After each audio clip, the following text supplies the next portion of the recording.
So Unit 22, surface texture refers to the degree of roughness allowed on a machine surface. Modern technology demands close tolerances, high speeds, and increased resistance to friction and wear. How the part will be used is an important consideration when determining the required surface texture. For some components, a rough machine surface may be good enough. Other components may require a highly polished surface with few surface irregularities. Surface control should only be applied to drawings where it is essential to the part. The unnecessary control of texture may lead to increased production cost. If the fit or function will be affected, then surface texture will need additional definition. Drafters and designers must determine the appropriate surface texture required to ensure maximum performance at the lowest cost. When control of surface texture quality will need to be maintained, a surface texture symbol is used. These symbols describe the allowable roughness, waviness, height of surface irregularities, and other characteristics required for a finished part. Figure 22.1, this unit describes various types of surface texture symbols, surface texture and terminology, and where surface texture control requirements are placed on the symbols.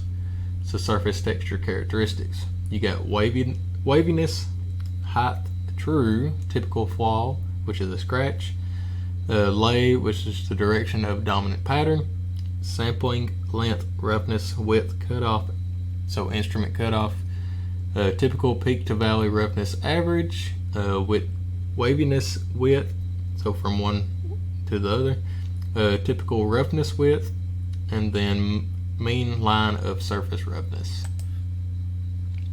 So surface texture terminology. You got lay, which refers to the predominant direction of the surface roughness caused by machining process. The chart in figure 22.1 provides the definitions of each lay symbol. You got roughness, high and low points of the surface. These are often caused by machining processes used to generate the surface. You got roughness height, or RA, the average height as measured from the mean line of the roughness profile. The mean line is a point halfway between the peak and the valley. The roughness height is the amount of deviation from the length of the line, from that mean of line, This number may be expressed in micro inches, micrometers, or ISO grade numbers ranging from N1 to N12. Then you got your roughness width. It's the distance between point of a ridge to the equal point of the next ridge. You got roughness width cutoff, which is the distance of surface roughness to be included in calculating average roughness height. You've got waviness, the larger undulations of the surface that lie below the surface roughness marks. Roughness and lay characteristics are imposed on top surface or waviness. And you got waviness width, a distance measured in the same way as roughness width. You got waviness height, distance between the mean roughness line measured at the top and bottom of the wave. And then flaws are unintended surface irregularities that may appear infrequently on a surface finish. Examples include scratches, pinholes, cracks, checks, and so on. So surface texture characteristics. The enlarged view of the machine surface in figure 22.1 displays the typical characteristics defined in the terminology section.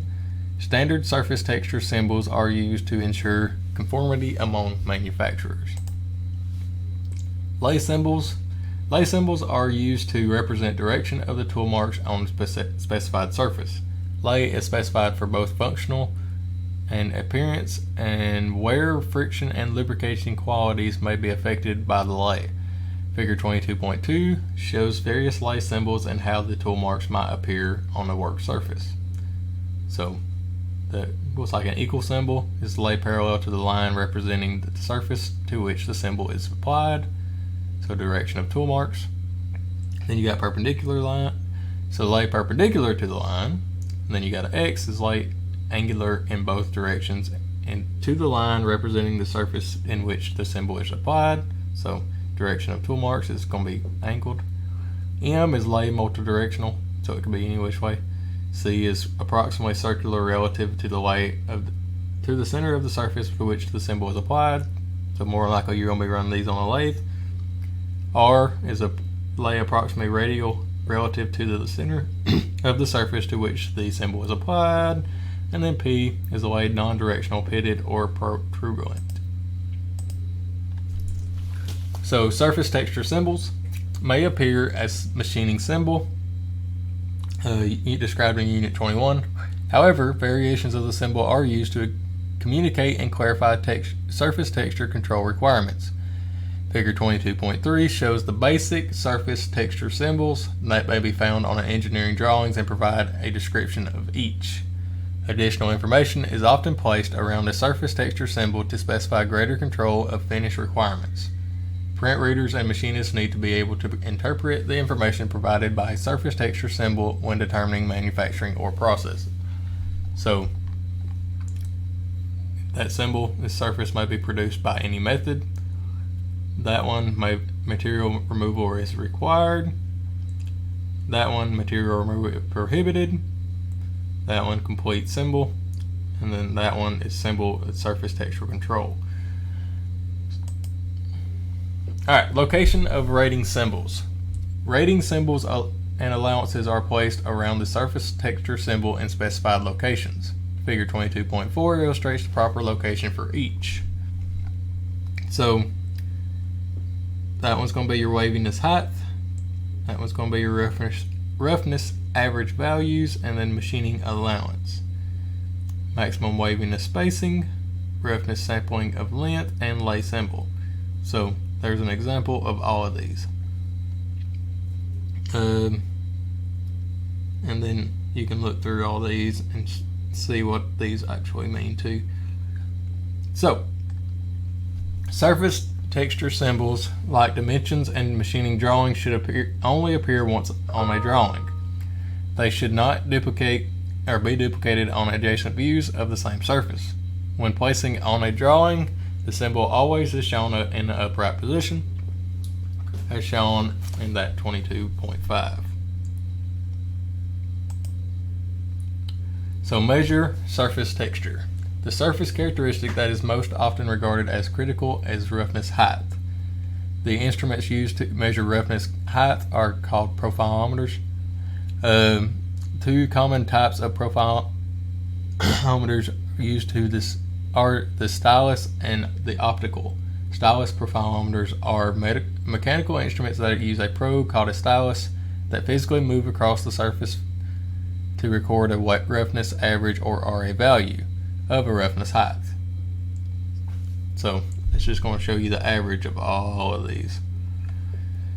Modern optical profilometers are a laser light instead of a physical probe and can display an average roughness height in 3 dimensions. The average surface roughness height recorded is displayed in microinches, micrometers, or ISO grade numbers ranging from N1 to N12.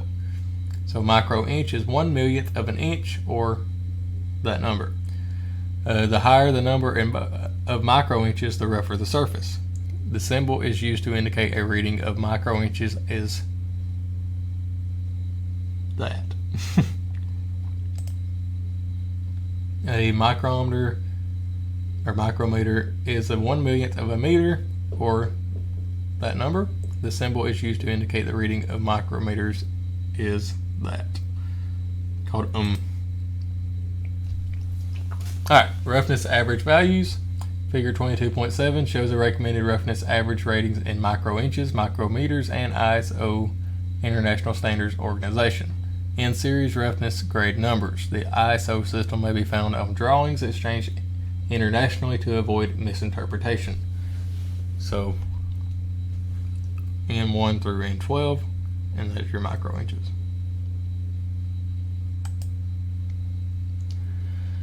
Supplement information. A table showing the production methods may be used to obtain a record roughness average as shown in figure 22.8. Roughness averages are shown in microinches, micrometers, and the ISO N series numbers. The system used on drawings will depend on whether the print is metric or the U.S. customary system of dimensioning used. You will note that there are overlapping choices that will produce the desired finish. So there's all your different ones. So of course flame cutting is going to be one of the worst, whereas super finishing is going to be one of the best. Alright, figure 22.9 shows examples of surface roughness ratings applied to the surface texture symbol. A further explanation regarding the characteristics of the finish produced at each rating. The roughness of the finish allowed increased as the number specified in micrometers and microinches increases.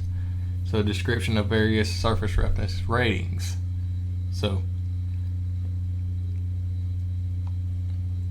your 25 is going to be your rough low grade all the way to 0.025, which is going to be your costly redefined surfaces. And here would be your assignment. We're going to go on to the next one. So unit 23, tapers and chamfers. Tapers. A taper is defined as a gradual and uniform increase and decrease in size along the given length of part. Tapers may be conical or flat and are specified on engineering drawings in degrees of a taper. A taper ratio, or by notation that is standard industrial taper, is required. Conical tapers. A tapered surface of a round part is called a conical taper. Internal and external conical tapers are extensively for alignment and holding purposes between mating parts. Machine spindles and tapered shank tools such as drills, reamers, and mill cutters, drill chucks, and many other tools have tapered spindle tapers. The Brown and Sharp Morse and American National Standard are the most common standards tapers used in industry. Figure 23.1 shows an example of a number 3 American National Standard taper notation for a conical shaft. So there's that. Tapers are non-standard required dimensions for a large diameter and a small diameter of the taper and the length of the tapered section. The rate of the taper may be specified in degrees, taper per inch, or as taper ratio. When conical tapers are specified as a ratio, a conical taper symbol is used. The conical symbol is placed at the end of the leader line and the taper ratio is displayed to the right of the symbol. Figure 23.2, a taper ratio is defined as the rate increase and decrease of the taper along the length of the taper. For example, a 1 to 10 ratio means 1 unit change in diameter per 10 units of horizontal distance along the taper. Determining conical taper per inch and taper ratio.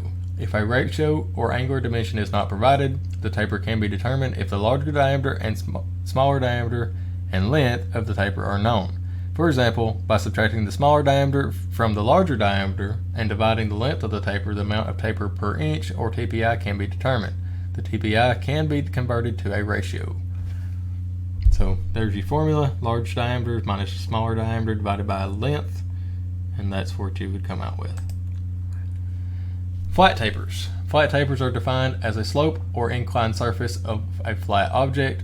As with conical tapers, flat taper may be specified in degrees or as a ratio for the difference in height and at the end of each taper.